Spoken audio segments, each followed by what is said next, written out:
So this is why I'm saying I don't think the Anunnaki are redeemable. They're untrustworthy because they've always got that inbuilt fucking mechanism that they've sworn to over and over again, lifetime after matrix lifetime that they're in. Yeah. They're involved, like they clone exactly like those fucking Tartoids. You know, it's like, I'm trying to say, I think they're too far gone. I can't, anyway, it's not my problem. I'm not looking at it. No, I actually happen to agree with you on that. Whenever I feel into it, it's just, they are way too programmed to be anti-life. I think they want to be saved, and so they've like put out that whole meme, I hate that word, but I use it, you know, that whole thing of maybe, you know, the boy can grow a heart, a soul, a Pinocchio, a Tin Man, whatever. You know, that idea that we can evolve. We just need compassion. How much more fucking energy do you need to suck up, bitches? Yeah. A psychopathy, personified. It's never going to fucking change. It's not. I can't see it change. No. It hasn't yet.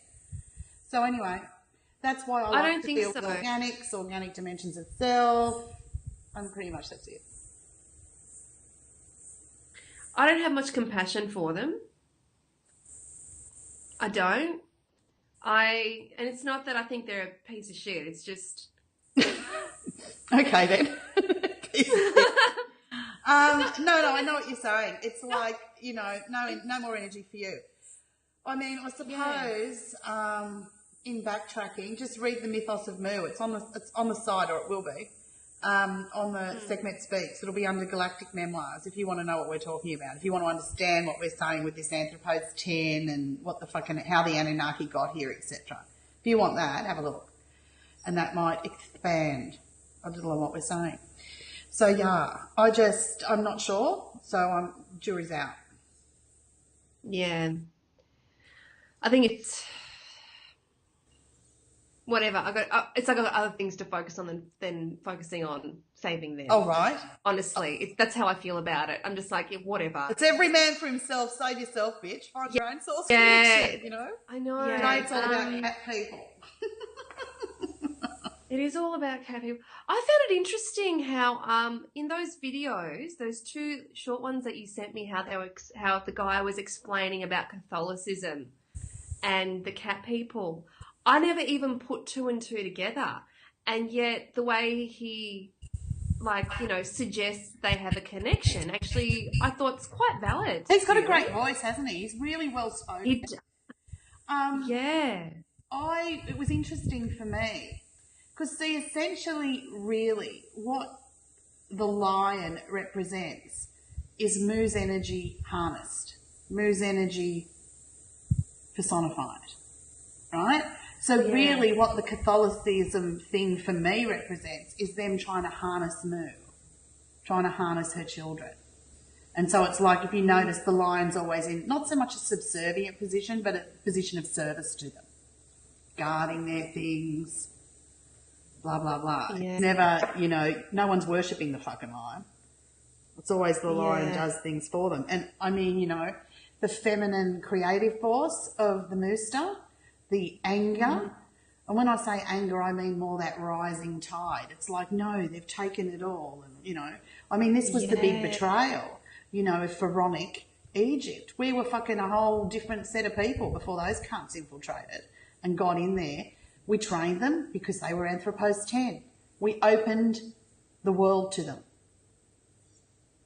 And then there it was, the booby trap. That's it. So if you look at Pharonic or dynastic Egypt, that's all corrupted. You know what I mean? It's like they've harnessed some energies there and then they've misused. I'll just put it that way. Mm-hmm. I mean, if you think of the myth of Sekhmet. Well, she's sent from the eye. She's Eye of Ra. She's sent from Ra. Naughty humans. Wasn't naughty humans. It was naughty fucking Anunnaki. Yeah. I mean, from what I'm seeing, they had 3 attempts. And the third attempt, they got it. They had 3 attempts to infiltrate and fucking lock us down. We managed to fend off 2. The third one, it was too much. Something happened. And I think, or what I'm feeling when I keep tracing it back to, record it, is that that's when they let off actual bombs, technology, and it tilted the planet. And when it did that, it took all those beings, those original creator beings, that put them underwater. It completely destroyed so much of the earth, the world. And the last one we know of is the fall of Atlantis. Right. That's sort of how I'm feeling it. And then, it was like everything was turned around. All of a sudden, Ra was a man that you had to worship. What the fuck? And worship the sun. Which one? Mm-hmm. You know what I found interesting within the myth of, or the myth, or the tale of Sekhmet. The tale of Seki. The tale of Seki is how she was sent down to sort of clean up the human race, right? Or Anunnaki. And don't do windows. The bloodthirsty got too much, right? And so, yeah, exactly, to this apparent Ra thing. And so he tricked her and put her asleep. It's like, look at it this way, as a metaphor. They couldn't handle the earth energies. So they had to put the earth energies to sleep. Right? Ah, yes. And then they made it so that they mirrored or completely changed those energies. So that when Sekhmet awoke, she was docile, a healer, a servant. Oh my God. So if you think of that then as the Mooster, she became at their whim. Yeah. So holy shit. And he even mentioned how that, he mentioned the anger, that kind of, the power of anger, that force to change has been, not necessarily eradicated, but it's been demonized. No, it's been hard. And yeah. People still get that years ago. Oh, yeah, people have been sucking on it because it's kind of, anger is almost like seen as to be in polarity rather than actually really getting the juice up to be a warrior. Don't show anyone. So then you spend all your energy suppressing it. And while you're suppressing it, they're having a good suck job. Yeah, that is so true. Because I find that anger or that power to want to change something is so different from just being enraged. Well, reactive. Reactive. It's a very different feeling. But yeah, I can see how they've corrupted that. Totally. All of that. And they're like, they were able to trick Sekhmets. They were able to subdue the earth energy. No fucking way. It's a way to kind of keep everyone docile so that they don't actually arc up and want change. And so they don't arc up and kind of go, no, I actually want to battle my way out of this and actually completely destroy the whole system. Or anytime I'm angry or in reaction, like the thing is, because deep down it's not right, so straight away you're angry and in reaction. Yeah. So they've got you from, hello. Yes, they do. Insidious. So yeah, just a few things to ponder there, love. But so that's my deal with the Anunnaki. Thanks, but no thanks. Records, well, sayonara. There was another element of it.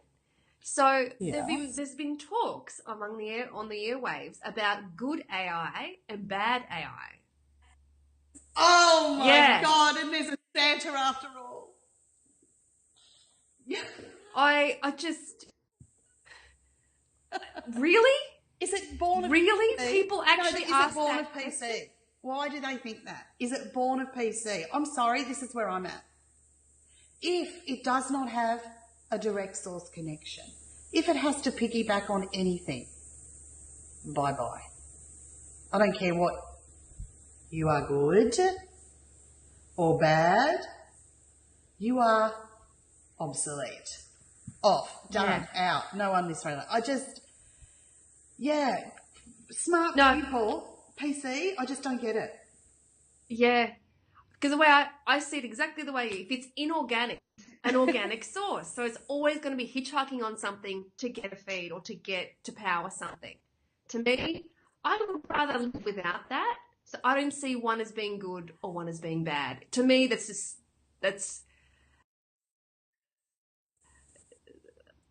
they're all just, no thanks. Just no thanks in general. Agreed. There we go. I mean, wow. It's right. To me, it's a spillover of the No Age. Love everyone. Enlightenment is to love all. Yeah, everything organic. Yeah.